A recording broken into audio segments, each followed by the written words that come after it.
গাহৰি মাংস বনাবলৈ ট্ৰাই কৰিছোঁ।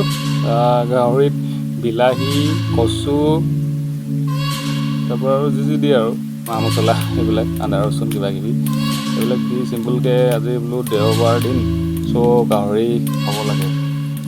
গাহৰি মাংসটো এনেই মই আজিকালি কমাই দিলোঁ, বহুত দিনৰ মূৰত খাওঁ, প্ৰায় 15 দিনৰ মূৰত খাওঁ, 10 দিনৰ মূৰত খাওঁ। চ' ভাবিলোঁ আপোনালোকক দেখুৱাওঁ মানে কেনেকৈ নৰ্মেলকৈ মানে মই গাহৰি যিসকলে খাই ভাল পায় তেওঁলোকৰ আগত দেখুৱাই দিছোঁ। একচুৱেলি ভিডিঅ' মাংস চাংস বনোৱা এইবোৰ মোৰ কোনো মানে ভিডিঅ' দিয়াৰ কোনো ইচ্ছা নাছিল। চ' তথাপিও আৰু এনেই চিম্পলকৈ দেখুৱাই দিওঁচোন বোলো, দুজনমান বন্ধুৰ ৰিকুৱেষ্টত গাহৰি বোলে বনোৱাৰ এটা ভিডিঅ' বনাবচোন বুলি ক'লে। চ' ভাবিলোঁ এটা ভিডিঅ' বনাই দিওঁচোন। গাহৰিখিনি অলপ গৰম পানীত ধুই দিলোঁ, গৰম পানীত ধোৱাৰ পিছতে ফ্ৰাই কৰিলোঁ, ফ্ৰাই কৰি কচু দিলোঁ, আৰু কচু দিয়াৰ পিছত তাৰপৰা আলু দি দিলোঁ, আলু দি তাৰপৰা লাগি ধৰোঁ যেন হোৱাত বিলাহী দিলোঁ। জাষ্ট সেয়াই আৰু বনি গ'ল মোৰ গাহৰি মাংস। বাই।